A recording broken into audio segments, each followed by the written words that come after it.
Lauren. Thanks for joining me on my Google Meet today. Hi there. So tell me a little bit about yourself as a clinician. Okay, well, I graduated in 2010 from North Georgia College and State University. It's now known as the University of North Georgia, so not everybody knows the old name as much. But I've been working with children exclusively since then, providing play therapy. Over the last few years, it's transitioned more to doing it online, but I also have years of experience of doing it in person as well. I also help with supervision at times because I do have my RPTS, which is a registered play therapist supervisor credential, as well as the supervision credential for the state of Georgia as well, which is the CPCS. I'm an LPC, which is a licensed professional counselor. That's my area. And yeah, that's in a nutshell what I do. A very small amount, a tiny nutshell. And a very tiny amount. Yes. But yeah, you definitely helped me out with our supervision group for our APCs, which is really nice to have an extra like co-leader in there, giving feedback to clinical cases. I always enjoyed having you part of that group. But I know you, since like COVID happened in like March of 2020, you transitioned to telehealth, and you've pretty much remained telehealth this whole time. Yes. And you've been quite successful at it.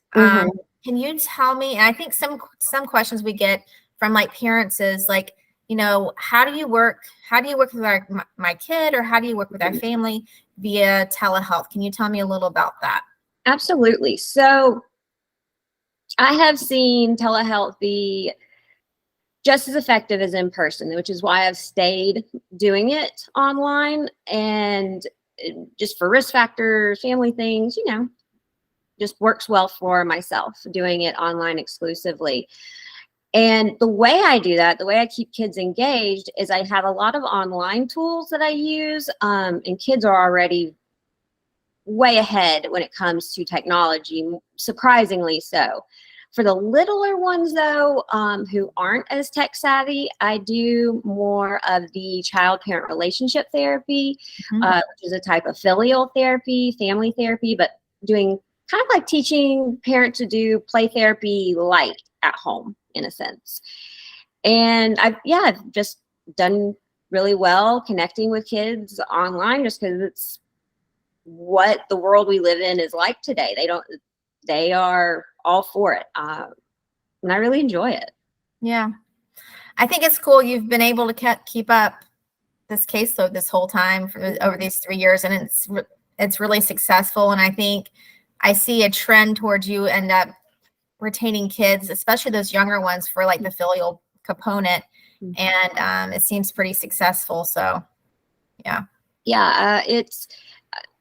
I've been able, like I said, to figure out a way to still be able to help the little ones. And then the older kids, around say 7 or so and up, they're able to do all the online things that they need to do on the computer. But I don't only do computer type games or anything like that.